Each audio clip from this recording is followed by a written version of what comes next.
لقد كان لكم في رسول الله أسوة حسنة. السلام عليكم ورحمة الله وبركاته. إن الحمد لله نحمده ونستعينه ونستغفره ونعوذ بالله من شرور أنفسنا ومن سيئات أعمالنا. من يهده الله فلا مضل له ومن يضلل فلا هادي له، وأشهد أن لا إله إلا الله وحده لا شريك له، وأشهد أن محمدًا عبده ورسوله. يا أيها الذين آمنوا اتقوا الله حق تقاته ولا تموتن إلا وأنتم مسلمون. يا أيها الناس اتقوا ربكم الذي خلقكم من نفس واحدة وخلق منها زوجها وبث منهما رجالا كثيرا ونساء، واتقوا الله الذي تساءلون به والأرحام إن الله كان عليكم رقيبا. يا أيها الذين آمنوا اتقوا الله وقولوا قولا سديدا يصلح لكم أعمالكم ويغفر لكم ذنوبكم، ومن يطع الله ورسوله فقد فاز فوزا عظيما. أما بعد، فإن خير الحديث كتاب الله، وخير الهدي هدي محمد صلى الله عليه وسلم، وشر الأمور محدثاتها، وكل محدثة بدعة، وكل بدعة ضلالة، وكل ضلالة في النار. أعوذ بالله السميع العليم من الشيطان الرجيم من همزه ونفخه ونفسه. ومن الناس من يقول آمنا بالله وباليوم الآخر وما هم بمؤمنين يخادعون الله والذين آمنوا وما يخدعون إلا أنفسهم وما يشعرون. اللہ رب العزت کا بے انتہا شکر و احسان ہے کہ جس کی توفیق و مدد سے دروس سیرت کا ہمارا یہ سلسلہ کامیابی کے ساتھ آگے بڑھ رہا ہے۔ مدنی زندگی پر ہمارے محاضرات ہو رہے ہیں۔ نبی کریم صلی اللہ علیہ وسلم کی وہ زندگی جو مدینے میں گزری تھی، مدنی زندگی کے حالات ہم آپ کے سامنے مسلسل پچھلے کئی دروس سے بیان کر رہے ہیں۔ آج کی ہماری گفتگو انشاءاللہ تعالی عہد مدنی میں منافقین کا کیا رول رہا، منافقین کا کیا کردار رہا، مدنی زندگی میں منافق کیسے پیدا ہوئے، کیا کیا ان کی شرارتیں رہیں، اور شریعت نے ان کے تعلق سے کیا موقف اپنایا، اس حوالے سے انشاءاللہ تعالی آج کی ہماری گفتگو ہوگی۔ سب سے پہلی بات کہ نفاق یا منافق کسے کہتے ہیں؟ نفاق کی دو قسمیں ہیں، منافق کی دو قسمیں ہیں۔ ایک منافق اعتقادی جسے نفاق اعتقادی کہا جاتا ہے، اور یہ کسے کہتے ہیں؟ ایک ایسا شخص جو دل سے مسلمان نہیں ہوا ہے، دل میں کفر کو چھپائے ہوئے ہے، بس ظاہر میں کچھ دنیاوی فائدوں کے لیے خود کو مسلمان بتاتا ہے، مسلمانوں کے ساتھ رہتا ہے۔ اس کو حقیقت میں اصل میں منافق اسی کو کہتے ہیں، اسے منافق اعتقادی کہا جاتا ہے، اور یہی وہ منافق ہے جس کے سلسلے میں شریعت کہتی ہے کہ اس کا انجام کافروں سے بدتر ہوگا۔ اور ایک نفاق ہے، ایک منافق ہے جسے نفاق عملی کہا جاتا ہے، منافق عملی کہا جاتا ہے۔ نفاق عملی کسے کہتے ہیں؟ ایک مسلمان دل سے مسلمان ہے، دل سے اللہ اور اس کے رسول پہ ایمان رکھتا ہے، مگر اس کی عملی زندگی میں ایسی سستی، ایسی کاہلی اور ایسی صفات پائی جاتی ہیں کہ شریعت نے ان کو منافقین کی صفت قرار دیا۔ مسلمان ہے، دل سے ایمان رکھتا ہے، مگر نمازوں میں سستی کرتا ہے، یہ نفاق کی صفت ہے۔ مسلمان ہے، دل سے ایمان رکھتا ہے، مگر بات بات میں جھوٹ بولتا ہے، یہ منافق کی صفت ہوئی اس کے اندر۔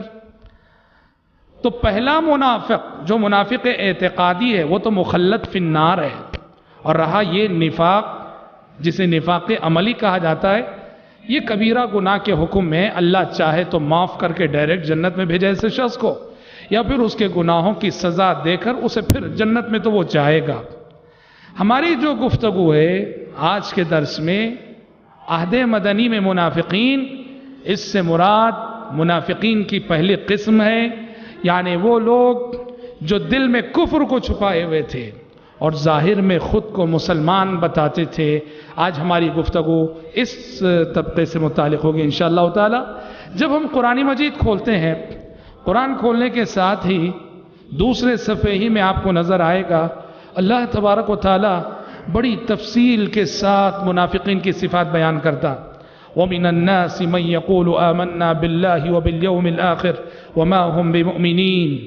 کچھ لوگ ایسے ہیں جو زبان سے کہتے ہیں کہ ہم اللہ پر اور آخرت پہ ایمان رکھتے ہیں، حالانکہ وہ مومن نہیں ہیں، اس لیے کہ ان کے دلوں میں وہ بات نہیں ہے جو زبان کہہ رہی ہے.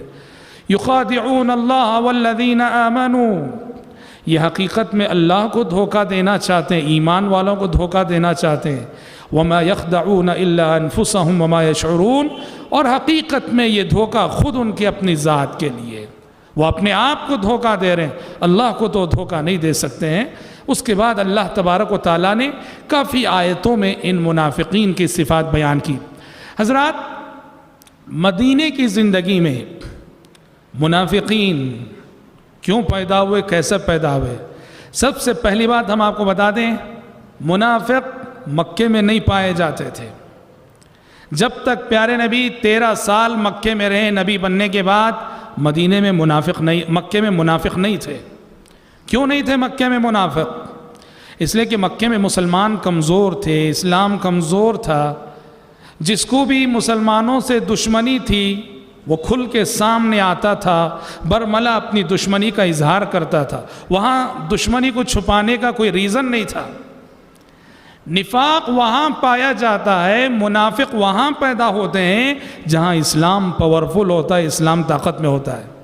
مدینے میں چونکہ مسلمان، ان کو ایک اقتدار مل گیا، اختیار مل گیا، حکومت مل گئی، مسلمان پاورفل ہو گئے، طاقت والے ہو گئے، تو ایسے میں جو لوگ کھلم کھلا دشمنی کا اظہار نہیں کر سکتے تھے، انہوں نے نفاق کے پردوں کے پیچھے اپنے آپ کو چھپائے رکھا. کچھ ایسے لوگ پیدا ہو گئے جو اپنے آپ کو زبان سے مسلمان کہتے تھے لیکن دل میں کفر چھپائے ہوئے تھے. کبھی انہوں نے مسلمانوں کا بھلا نہیں چاہا، کبھی انہوں نے مسلمانوں کا خیر نہیں چاہا. کیسے شروع ہوا نفاق؟ منافق پیدا کیسے ہوئے مدینے میں؟ جیسے ہم نے پچھلے کسی درس میں بتایا کہ نبی کریم صلی اللہ علیہ وسلم کی ہجرت مدینہ سے پہلے، آپ کے مدینہ آنے سے قبل، مدینہ کے جو 2 قبیلے تھے، اوس اور خزرج، اوس اور خزرج کے درمیان مسلسل لڑائیاں رہتی تھیں، جنگیں جاری رہتی تھیں، اور دونوں کا کافی نقصان، اوس کا بھی خزرج کا بھی کافی جانی نقصان ہوا. کافی نقصان جب ہو گیا، اوس اور خزرج کے کچھ دانشوروں نے آپس میں مل بیٹھ کر یہ طے کیا کہ آخر کب تک لڑتے رہیں گے، کب تک ایک دوسرے کا خون پیتے رہیں گے. چلو ایسا کرتے ہیں، ہم دونوں مل کر متفق ہو کر اپنے میں سے کسی بڑے رئیس کو سردار بناتے ہیں اور اس کی کمانڈنگ میں، اس کے ماتحت رہ کر اپنے سارے جھگڑوں کو ختم کرتے ہیں. اور ان سبوں نے مل کر عبداللہ بن ابی کا سلیکشن کیا تھا.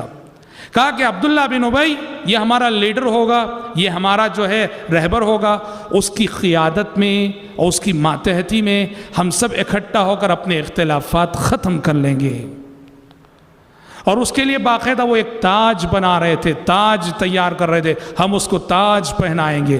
ہوا یہ کہ انہی دنوں مدینے والوں کا تعلق مکے میں نبی کریم صلی اللہ علیہ وسلم سے ہو گیا، اسلام کی دعوت مدینہ پہنچ گئی، تو مدینے والوں کو عبداللہ بن ابی سے بہتر رہنما مل گئے نبی کریم صلی اللہ علیہ وسلم کی شکل میں.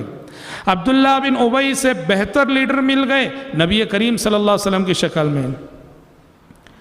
تو اس طرح عبداللہ بن ابی کو جو مقام ملنے والا تھا، وہ مقام کسے مل گیا؟ محمد صلی اللہ علیہ وسلم کو مل گیا. مدینے والوں نے وہ معنوی تاج گویا نبی کریم صلی اللہ علیہ وسلم کو پہنا دیا. یہیں سے عبداللہ بن ابی نے نبی کریم صلی اللہ علیہ وسلم اور آپ کے لائے ہوئے مذہب دین اسلام کے تعلق سے اپنے دل میں نفرت چھپا رکھی. لیکن چونکہ پورا مدینہ مسلمان ہو گیا تھا، ظاہر نہیں کر سکتا تھا، تو چھپائے رکھا اور خود کو کچھ ذاتی مفادات کے لیے مسلمان بتاتا تھا. اور اس نے کوشش کی کہ مدینے کے سماج میں، مدینے کے معاشرے میں اس کی ہاں میں ہاں ملانے والے اس جیسے منافقین پیدا ہو جائیں۔ چنانچہ مدینے کی زندگی میں عبداللہ بن ابی بن سلول کی کمانڈنگ اور اس کی ماتحتی میں باقاعدہ منافقین کا ایک گروہ تیار ہو گیا۔ اور حضرات، یہ منافق امت مسلمہ کے لیے، اسلام کے لیے، مسلمانوں کے لیے ان سے زیادہ نقصان دہ اور کوئی نہیں ہو سکتا۔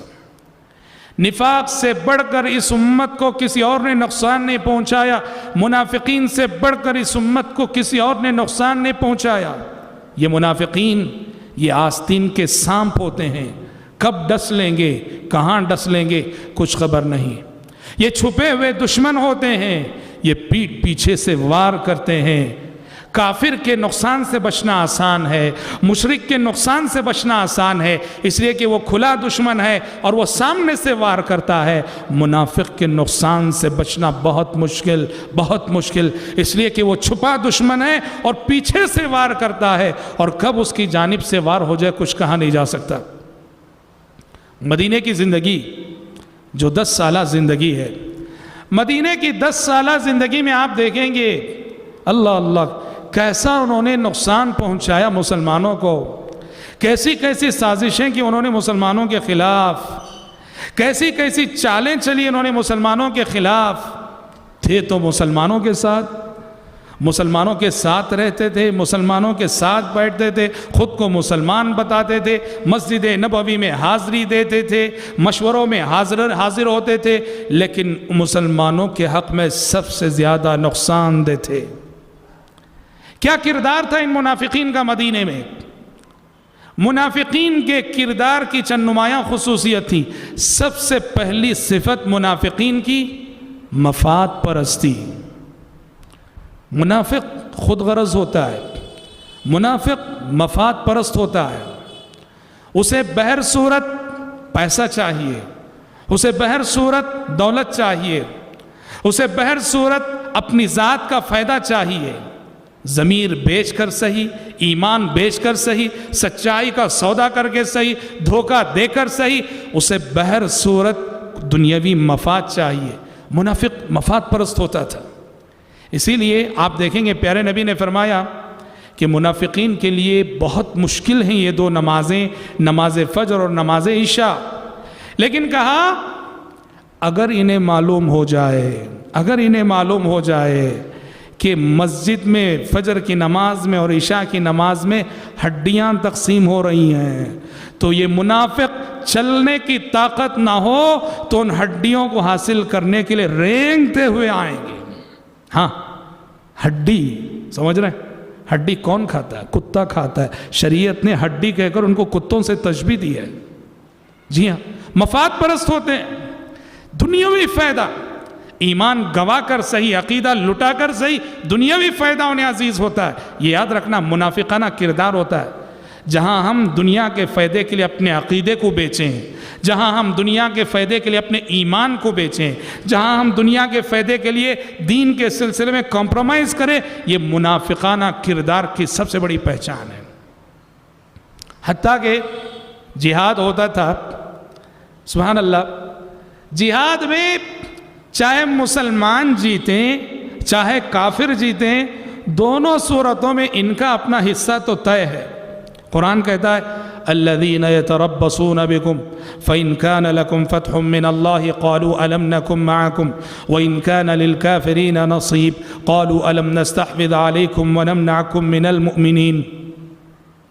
جنگ ہوئی اور جہاد میں مسلمان جیت گئے، کافر ہار گئے، اور مال غنیمت مسلمانوں کو ملا۔ مال غنیمت کی تقسیم کے وقت سب سے آگے یہ رہیں گے، لڑائی میں سب سے پیچھے تھے، سب سے پیچھے تھے جہاد میں، اور مال غنیمت جب بٹ رہا ہے پہلی صف میں انہیں کھڑے ہوئے دیکھو گے اور کیا بول رہے ہوں گے؟ الم نکن معکم، ہم تو تمہارے ساتھ تھے، تمہاری صفوں میں، ہم بھی مسلمان ہیں، ہمیں دو۔ اچھا، اگر جنگ کا نتیجہ یہ نکلے مسلمان ہار گئے، کافر جیت گئے، مسلمانوں کا مال کافر مال غنیمت کے طور پہ لے گئے، تب بھی ان کا حصہ طے ہے۔ کافروں کے پاس جاتے ہیں اور کہتے ہیں الم نستحوذ علیکم ونمنعکم من المؤمنین، کیا ہم مسلمانوں کے اندر رہ کر مسلمانوں کا انفارمیشن دے رہے تھے کہ نہیں؟ تم کو جاسوسی کر رہے تھے کہ نہیں؟ ان کی خبریں تمہیں پہنچا رہے تھے کہ نہیں؟ اندر سے تمہارے ساتھ ہیں کہ نہیں؟ ہمارا حصہ دو۔ جنگ کا نتیجہ چاہے کچھ بھی ہو، مسلمان جیتیں کافر جیتیں، ان کا حصہ تو طے ہے۔ پتہ چلا نفاق کی ایک پہچان، منافق کی پہلی صفت یہ ہے کہ منافق مادہ پرست ہوتا ہے، مادہ پرست ہوتا ہے، لالچی ہوتا ہے، حریص ہوتا ہے، ہوس پرست ہوتا ہے، حرص و ہوس کی حکمرانی ہوتی ہے اس کے دل پر۔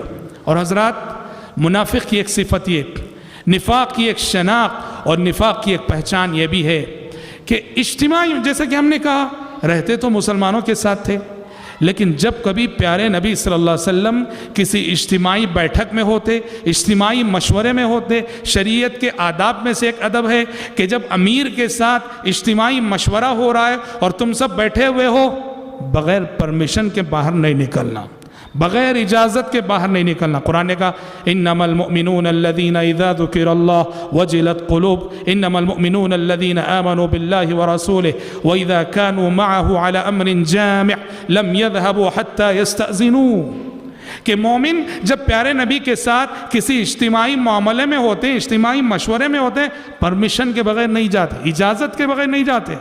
لیکن یہ منافق کیا کرتے تھے؟ پیارے نبی کے ساتھ اجتماعی مشورے میں بیٹھے رہتے، آہستہ سے نظریں بچا کر کھسک کے نکل جاتے تھے، اجتماعی مشوروں سے غائب ہو جاتے تھے۔ اللہ تعالیٰ کو سورہ نور میں کہنا پڑا قد یعلم اللہ الذین یتسللون منکم لواذا، کہ تم میں سے جو لوگ نظریں بچا کر آہستہ سے جو مشوروں سے میٹنگ سے نکل جاتے ہیں، اللہ ان کو خوب جانتا ہے اور اللہ ان کو خوب دیکھ رہا ہے۔ تو نفاق کی ایک صفت یہ بھی، اجتماعی مشوروں میں اجتماعیت کا لحاظ کیے بغیر، امیر کی اجازت کیے کے بغیر، نبی کریم صلی اللہ علیہ وسلم کی پرمیشن کے بغیر وہ جو نکل جایا کرتے۔ اور حضرات، عین موقعوں پر، عین لڑائی کے موقع پر، جب مسلمان اپنے دشمن کا سامنا کر رہے ہوتے، مسلمانوں کے حوصلے پست کرتے تھے یہ لوگ، مسلمانوں کی ہمت پست کرتے تھے یہ لوگ۔ ہم نے بیان کیا غزوہ احد کے واقعات میں، غزوہ احد میں کافر 3000 کی تعداد میں آئے تھے، مسلمان 1000 کی تعداد میں نکلے۔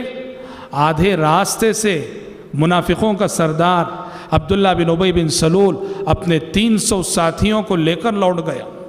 یہ کتنی بڑی بات ہے، پہلے سے 3000 کے مقابلے میں 1000 ہیں مسلمان، اور اس 1000 میں بھی 300 ساتھیوں کو لے کر لوٹ گیا۔ اور جس کی وجہ سے، ظاہر بات ہے جنگ کا موقع ایسا ہوتا ہے میرے بھائی، ایک سپاہی اگر پیٹ پھیر کر بھاگے نا، ایک سپاہی میدان چھوڑ کر بھاگے، اس کی وجہ سے سب کے حوصلے پست ہوتے ہیں۔ اسی لیے شریعت نے کہا میدان جنگ چھوڑ کے بھاگنا بہت بڑا گناہ ہے، کبیرہ گناہ ہے، اس لیے کہ ایک بھاگنے والے کا نقصان پوری فوج پہ پڑتا۔ اور یہاں یہ سفر سے آدھے راستے سے اپنے 300 ساتھیوں کو لے کے لوٹ گئے۔ اور غزوہ خندق میں آپ دیکھیں گے، غزوہ خندق کے موقع پر آپ دیکھیں گے، اللہ اکبر، خود تو میدان جنگ چھوڑ کے بھاگ رہے تھے، اور نبی کریم صلی اللہ علیہ وسلم کو صرف کے پاس آ کے اجازت چاہ رہے تھے، ہمارے گھر خطرے میں ہیں، ہمیں اجازت دیجئے۔ اور دوسرے صحابہ جو ثابت قدمی سے جمے ہوئے تھے، ان کے حوصلے پست کر رہے تھے۔ تو منافق اس حیثیت سے بہت نقصان دہ ثابت ہوتا ہے مسلم سماج اور مسلم سوسائٹی کے لیے۔ اور حضرات، ایک اور ان کا کردار جس کی طرف ہم نے کل کے درس میں اشارہ کیا تھا، وہ کردار تھا مسجد ضرار جو انہوں نے بنائی۔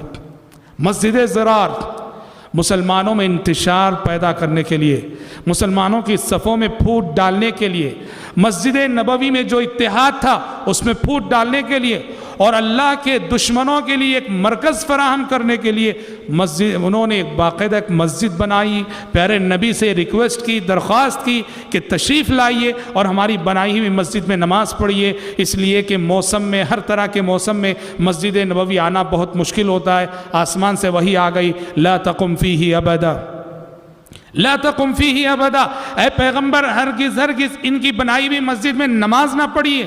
لمسجد اسس علی التقوی من اول یوم احق ان تقوم فیہ، وہ مسجد قباء، وہ مسجد نبوی جس کی بنیاد روز اول سے تقوی پر رکھی گئی ہے، آپ کی عبادتیں یہاں ہونی چاہیے، یہ مسجدیں زیادہ آپ کی عبادتوں کا حق رکھتی ہیں۔ حضرات، منافقین کی سب سے بڑی شرارتیں جو ہوئیں وہ عہد نبوت میں ایک جنگ ہوئی، غزوہ بنی المصطلق۔ غزوہ بنی المصطلق میں دو بڑی شرارتیں منافقین نے کی، بہت بڑی شرارتیں۔ پہلی شرارت تو انہوں نے یہ کی، پیارے نبی صلی اللہ علیہ وسلم غزوہ بنی المصطلق سے فارغ ہو کر، جنگ سے فارغ ہو کر لوٹ رہے تھے آپ، راستے میں کیا ہوا، پنگھٹ پر ایک جگہ پڑاؤ کیے ہوئے تھے، پنگھٹ پر جہاں پانی لیا جاتا ہے، ایک انصاری اور ایک مہاجر صحابی کے درمیان ذرا جھگڑا ہو گیا۔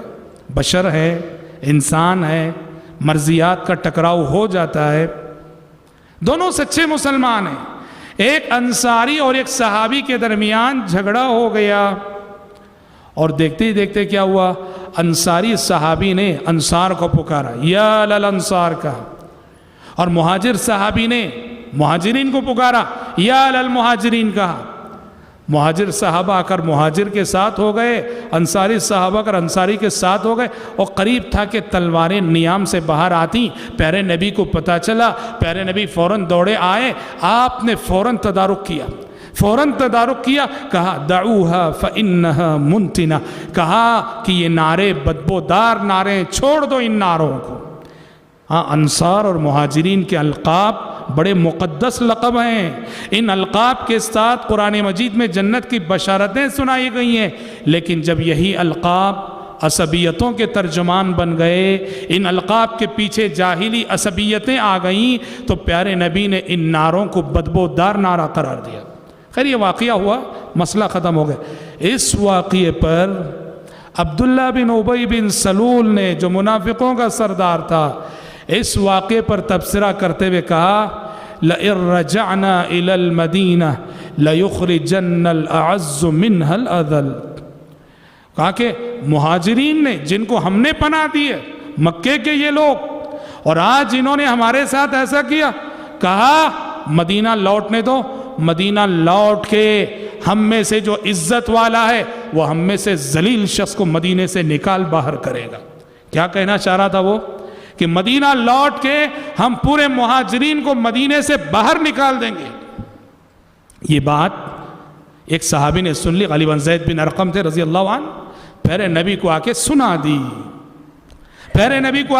دی، عبداللہ بن ابی بن سلول نے ایسی بات کہی کہ مدینہ لوٹ کر وہ جو عزت والا اپنے آپ کو سمجھ رہا ہے، ہم مہاجرین کو جنہیں وہ ذلیل لوگ سمجھتا ہے، مدینے سے نکال باہر کرے گا۔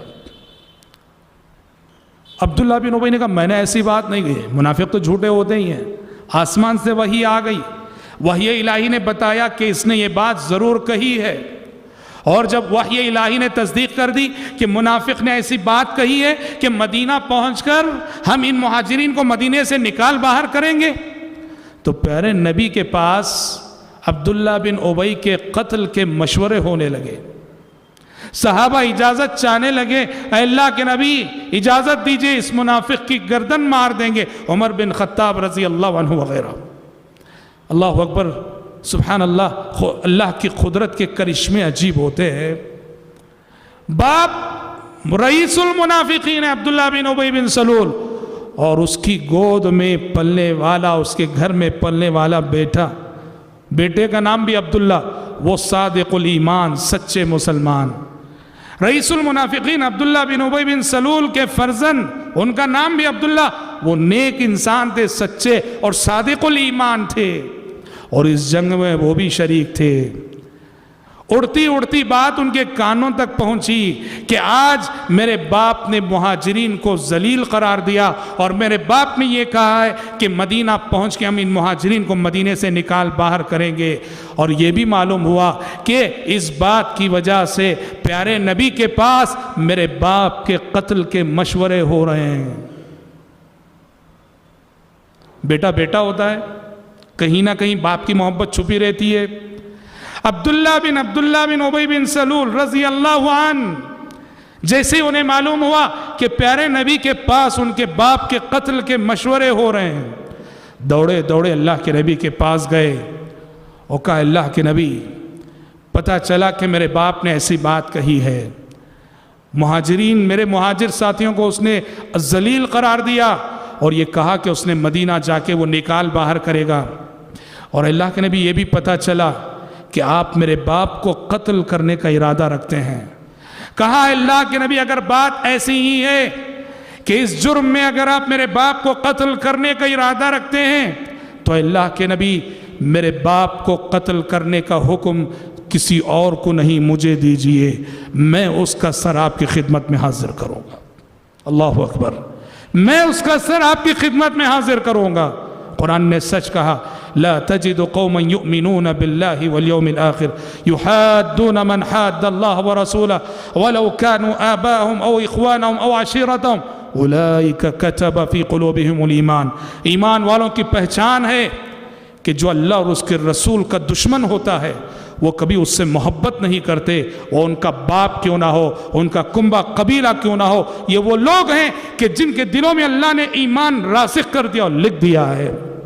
کہا اللہ کے نبی اگر میرے باپ کو آپ قتل کرنا ہی چاہتے ہیں تو قتل کرنے کے لیے کسی اور کو نہیں، مجھے حکم دیجئے، میں اس کا سر آپ کی خدمت میں حاضر کروں گا۔ کہا اللہ کے نبی دوسروں کو مت کہیے۔ کیوں اللہ کے نبی؟ کہا اگر آپ دوسروں سے کہیں میرے باپ کو قتل کرنے کے لیے اور اس نے میرے باپ کو قتل کر دیا، اس صحابی کے تعلق سے میرے دل میں ایک بات رہ جائے گی کہ اس نے میرے باپ کو قتل کیا ہے۔ میں نہیں چاہتا کہ کسی مسلمان کے سلسلے میں میرے دل میں ایسی بات آئے۔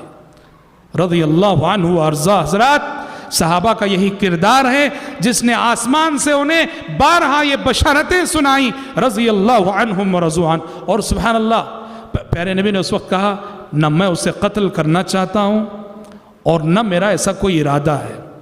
عبداللہ بن ابی بن سلول دیکھو، جیسے ابھی ہم آگے بھی ایک واقعہ بتائیں گے، کئی بار وہ واجب القتل تھا، اتنی حرکتیں اس نے کی تھیں، کئی بار وہ واجب القتل تھا، لیکن پیارے نبی کے حکیمانہ فیصلے، پیارے نبی نے اس کے لیے آخرت کی سزا کو کافی سمجھا، جو کچھ ہے وہ سزا اس کو آخرت میں ملے۔ آپ کو کچھ فتنوں کا اندیشہ تھا اس لیے آپ نے اس کو سزا نہیں دی۔ اچھا، جب سفر ختم ہوا، جس سفر میں عبداللہ بن ابی نے یہ کہا تھا کہ مدینہ پہنچ کر ہم مہاجرین کو مدینے سے باہر نکال دیں گے، جب یہ قافلہ مدینہ پہنچا تو حضرت عبداللہ رضی اللہ عنہ آگے بڑھ کر مدینے کے باب الداخلہ پہ کھڑے ہو گئے۔ مدینے کا جو گیٹ ہے جہاں سے لوگ مدینے میں داخل ہوتے ہیں وہاں کھڑے ہو گئے، تلوار نکال لی، اور اپنا باپ عبداللہ بن ابی بن سلول جب مدینے میں داخل ہونا چاہا، انہوں نے کہا کہ تم نے کہا تھا کہ اس شہر سے ہمارے مہاجر ساتھیوں کو نکالو گے، آج تم داخل نہیں ہو سکتے اس شہر کے اندر، جب تک نبی کی اجازت نہ ہو، نبی کا پرمیشن نہ ہو۔ آپ نے میرے مہاجر ساتھیوں کو مدینے سے نکالنے کی بات کی تھی، آج تم داخل نہیں ہو سکتے، تلوار نکال کے کھڑے ہو گئے۔ پھر پیارے نبی کے کہنے پر عبداللہ ہٹے اور عبداللہ بن ابی بن سلول کو مدینے کا داخلہ نصیب ہوا۔ ایک واقعہ تو یہ واقعہ ہے۔ دوسرا واقعہ جو بڑا ہی المناک واقعہ اور عہد نبوت کا بہت بڑا سانحہ کہنا چاہیے، اور ایک ایسا واقعہ جس واقعے میں منافقین نے نبی کریم صلی اللہ علیہ وسلم کی عزت و آبرو سے کھیلنے کی نعوذ باللہ کوشش کی تھی، وہ واقعہ، اور وہ واقعہ ہے ام المومنین عائشہ صدیقہ رضی اللہ عنہا پر جو بہتان لگایا گیا، جسے افسانہ افک کہا جاتا ہے، جس کا تذکرہ قرآن مجید نے سورہ نور کے دوسرے رکوع میں کیا ہے۔ حادثہ افک اور افسانہ افک واقعہ کیا ہے؟ پیارے نبی صلی اللہ علیہ وسلم کی عادت تھی، پیارے نبی جب بھی کبھی سفر پہ جانا ہوتا قرعہ ڈالتے اپنی بیویوں کے نام، اور جس ام المومنین کا نام نکلتا انہیں سفر پہ لے جاتے۔ غزوہ بنو المصطلق میں قرعہ ام المومنین عائشہ صدیقہ رضی اللہ عنہا کے نام نکلا اور آپ ام المومنین کو سفر میں لے گئے۔ جنگ ہو گئی، جنگ سے فارغ ہو کے آ رہے تھے، رات میں ایک جگہ پڑاؤ کیا تھا آرام کرنے کے لیے، پڑاؤ ہوا، صبح کی نماز پڑھی گئی، صبح کی نماز پڑھ کر ہوا یہ کہ مائی عائشہ صدیقہ رضی اللہ عنہا صبح جب قضائے حاجت کے لیے گئیں تو وہاں ان کا ہار گم ہو گیا تھا۔ مائی عائشہ صدیقہ رضی اللہ عنہ جب واپس آئیں اپنی جگہ جہاں مسلمان پڑاؤ کیے ہوئے تھے، دیکھا کہ ہار گم ہو گیا ہے۔ ہار تلاش کرنے کے لیے نکلی. ادھر ہار تلاش کرنے کے لیے مائی عائشہ نکلی اور ادھر پیارے نبی نے حکم دے دیا کوچ کرنے کا کہ سب نکل جاؤ. سب نکل گئے, قافلہ نکل گیا. مائی عائشہ صدیقہ رضی اللہ عنہ ہودج میں تھی. اس زمانے میں جو خواتین ہوتی تھیں خصوصاً معزز خواتین کو ہودج میں اٹھایا, جیسے پالکی ہوتی ہے ہودج میں اٹھایا جاتا تھا. مائی عائشہ صدیقہ رضی اللہ عنہ کا جو ہودج تھا, جو صحابہ اس کے مکلف تھے وہ اس کو اٹھا کر لے گئے. اور حضرت عائشہ فرماتی ہیں میں اس کے اندر موجود نہ تھی اور میری کمی کا احساس انہیں اس لیے نہیں ہوا, میں بہت دبلی پتلی سی تھی, میں زیادہ وزن نہ تھی. بعد میں حضرت عائشہ موٹی ہوئی تھی. کہا کہ میرا ہودج لے کے لوگ نکل گئے, لوگ روانہ ہو گئے, قافلہ کوچ کر گیا اور اٹھانے والوں کو خبر نہیں کہ حضرت عائشہ اس کے اندر نہیں ہیں. نبی کریم صلی اللہ علیہ وسلم کو خبر نہیں کہ حضرت عائشہ پیچھے چھوٹ گئی ہیں. قافلہ نکل گیا, بہت دور نکل گیا. پھر عائشہ صدیقہ رضی اللہ عنہ ہار تلاش کر کے آئیں, ہار ملا اور آئیں تو دیکھا کہ قافلہ جا چکا ہے. سمجھدار خاتون تھیں, انہوں نے وہ پریشان نہ ہوئی, انہیں یقین تھا آگے چل کے جب پیارے نبی گم پائیں گے, مجھے نہیں پائیں گے, کسی نہ کسی کو بھیجیں گے. مائی عائشہ صدیقہ رضی اللہ عنہ اسی مقام پہ بیٹھی رہ گئیں یہاں تک کہ انہیں آنکھ لگ گئی, سو گئیں عائشہ صدیقہ رضی اللہ عنہ. پیارے نبی کی عادت تھی کسی بھی جگہ آپ جب پڑاؤ کرتے راستے میں, جب قافلہ نکل جاتا, قافلہ نکلنے کے بعد آپ کسی صحابی کو یہ ذمہ داری دے کے جاتے ہمارے یہاں سے نکلنے کے بعد اس پورے ایریے کا جائزہ لے لینا کہ کہیں کوئی چیز ہماری چھوٹی نہ ہو. اس وقت یہ ذمہ داری صحابی رسول صفوان بن معطل السلمی رضی اللہ عنہ کو دی گئی تھی. صفوان بن معطل السلمی رضی اللہ عنہ قافلے کے جانے کے بعد صفوان رضی اللہ عنہ اس پورے علاقے کا جہاں قافلہ جو ہے کافی پھیلا ہوا جو ہے پڑاؤ کیا تھا جائزہ لے رہے تھے کہ اچانک ایک انسان بیٹھا ہوا نظر آیا. قریب دیکھے تو کیا دیکھتے ہیں کہ ام المومنین عائشہ صدیقہ رضی اللہ عنہ ہیں. حضرت عائشہ کہتی ہیں کہ پردے کی آیت نازل ہونے سے قبل صفوان مجھے دیکھ چکے تھے, اس لیے وہ مجھے دیکھتے ہی پہچان گئے. تو صفوان کی نظر رضی اللہ عنہ جیسے ہی ام المومنین عائشہ صدیقہ رضی اللہ عنہ پہ پڑی, انہوں نے بآواز بلند اِنَّ لِلَّهِ وَإِنَّا إِلَيْهِ رَاجِعُونَ پڑھا.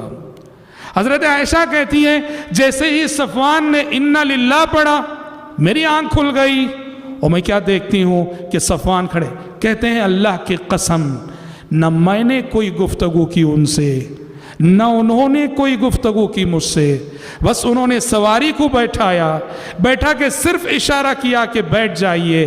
میں بیٹھ گئی اور وہ سواری کو دوڑاتے ہوئے لے کر آئے, قافلے میں شامل ہو گئے. بات اتنی ہی تھی. منافقین نے نعوذ باللہ ثم نعوذ باللہ یہیں سے پروپیگنڈا شروع کیا کہ صفوان اور عائشہ رضی اللہ عنہما دونوں دیر سے آئے, تاخیر سے آ کر فوج میں شامل ہوئے. نعوذ باللہ یہیں سے انہوں نے مائی عائشہ صدیقہ رضی اللہ عنہ کے کردار پر, آپ کے کیریکٹر پر, آپ کے اخلاق پر وہ دھبا لگا دیا جو کسی پاک دامن خاتون کی آبرو کے لیے سب سے بڑا دھبا ہو سکتا ہے. نعوذ باللہ. منافقین نے پروپیگنڈا شروع کیا, حضرت صفوان کو الزام دینے لگے, عائشہ صدیقہ رضی اللہ عنہ کو الزام دینے لگے, اور سفر بھر یہی باتیں وہ پھیلاتے رہے. دونوں دیر سے آئے, دال میں کچھ کالا ہے, ایسا ہے ویسا ہے, کہتے رہے نعوذ باللہ ثم نعوذ باللہ, یہاں تک کہ فوج مدینے میں پہنچ گئی. مدینے میں داخل ہونے کے بعد مدینے میں بھی سارے مدینے میں انہوں نے یہ نعوذ باللہ یہ افواہ پھیلا دی. سارے مدینے میں انہوں نے نعوذ باللہ یہ افواہ پھیلا کر رکھ دی. مائی عائشہ صدیقہ کو کوئی خبر نہیں ان کے بارے میں کیا کہا جا رہا ہے, کیا بہتان لگ رہا ہے, آپ کے دامن عصمت کو کیسے تار کرنے کی کوششیں ہو رہی. مائی عائشہ صدیقہ رضی اللہ عنہ فرماتی ہیں میں مدینہ آنے کے بعد ذرا بیمار ہو گئی, مجھے کچھ خبر نہیں کہ مدینے میں میرے بارے میں کیا کیا گفتگو ہو رہی. بس اتنا دیکھتی تھی کہ پیارے نبی کے اندر پہلے جیسی اپنائیت تھی ویسی اپنائیت میں نہیں دیکھ رہی تھی مدینہ آنے کے بعد سے۔ میں بیمار ہو گئی تھی تو میں نے آپ سے اجازت لی، آپ سے پرمیشن لیا کہ میں اپنے میکے جاتی ہوں والدین کے یہاں، پیارے نبی نے اجازت دے دی، میں میکے چلی گئی۔ اب ادھر سارے مدینے میں یہی موضوع بحث ہے، منافقین کا پورا گروپ نعوذ باللہ ثم نعوذ باللہ مائی عائشہ صدیقہ رضی اللہ عنہا کی آبرو کو لے کر کھلواڑ کر رہا تھا۔ اور ہوا یہ میرے بھائی، منافقین کا وجود مسلمانوں کی صفوں میں کتنا نقصان دہ ہوتا، اندازہ کرو کہ اس منافقین کے پروپیگنڈے کی زد میں 3 سچے مسلمان بھی آ گئے، حسان بن ثابت رضی اللہ عنہ، مصطح بن اساسہ رضی اللہ عنہ، حمنہ بنت جحش رضی اللہ عنہ، یہ عورت تھی، صحابیہ تھی۔ منافقین جو کہہ رہے تھے، منافقین کے پروپیگنڈے کی زد میں یہ تینوں آ گئے، ان کی زبان سے بھی ایسے جملے نکل گئے جس سے ام المومنین کی آبرو پہ آنچ آتی تھی اور آ سکتی تھی۔ غور کرو منافقین کا شر کتنا بڑا ہوتا ہے۔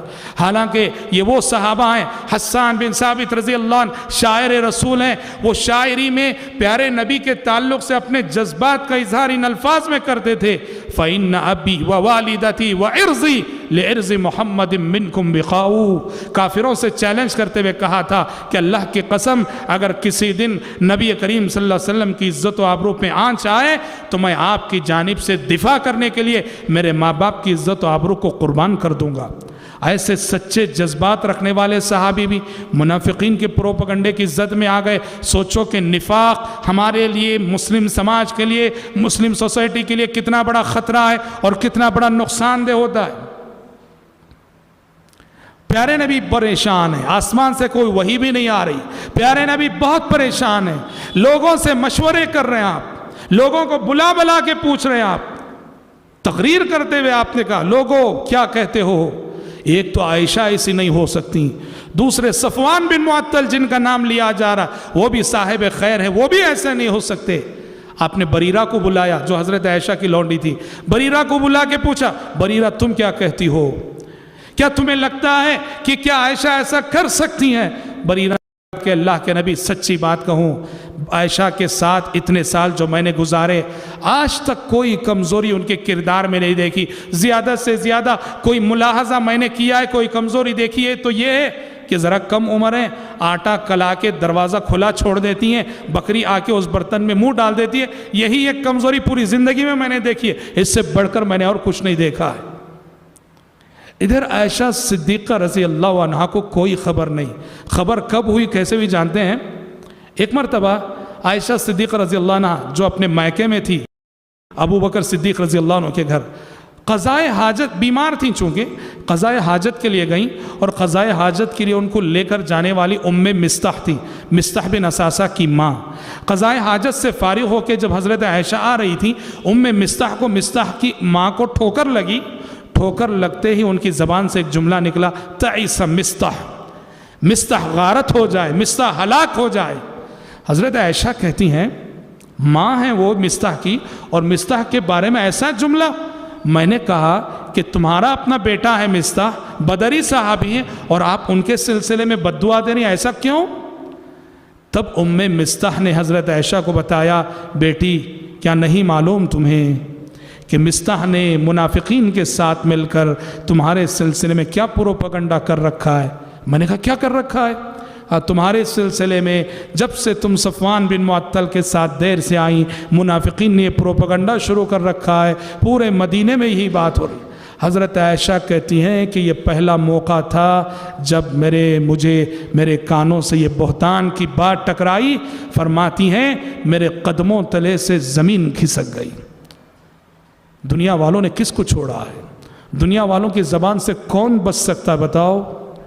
عائشہ صدیقہ جیسی طاہرہ پاک باز خاتون دنیا والوں کی زبانوں سے بچ نہ سکی، مریم جیسی پاک باز خاتون دنیا والوں کی زبانوں سے بچ نہ سکی، انسانوں کی ان زبانوں سے کون بچ سکتا ہے؟